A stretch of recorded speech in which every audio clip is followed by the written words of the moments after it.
Most people think fat gain is just about calories, but that assumption quietly misses something deeper. Not all fat in your body behaves the same way, and not all calories follow the same metabolic path. This is where things start to get interesting. Visceral fat sits deep inside your abdomen. It is metabolically active, not just stored energy.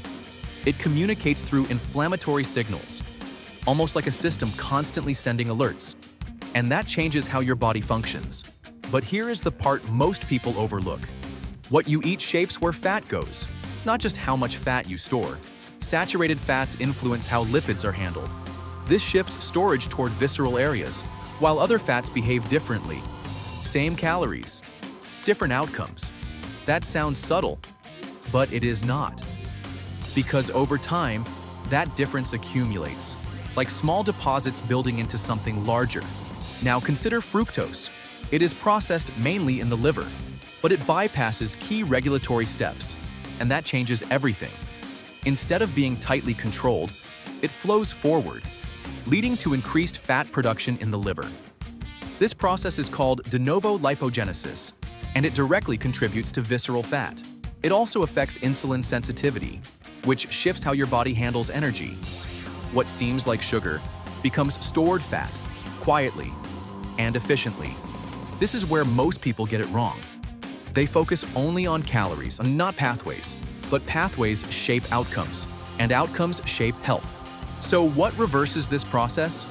It starts with energy balance. A caloric deficit shifts the entire system. Now the body needs stored energy, so it begins breaking down triglycerides. This process is called lipolysis.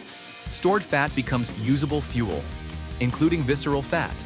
Energy deficit unlocks stored energy, but maintaining that deficit is not always easy.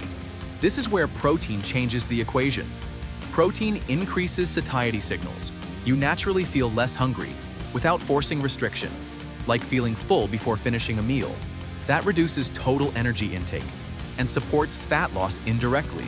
You are not just eating less, you are changing behavior through biology. And that is a powerful shift. Now layer in movement. Physical activity increases energy expenditure, helping maintain that deficit, but intensity matters here. Higher intensity triggers catecholamine release. These are hormones that activate fat breakdown. They stimulate hormone-sensitive lipase, which accelerates lipolysis. Especially in visceral fat stores, effort changes hormonal signals, and hormonal signals change outcomes. It is not just movement, it is how your body responds to it. Like pressing harder on the accelerator, you shift the entire system forward. And this is where everything connects. Diet shapes storage pathways. Energy balance determines release.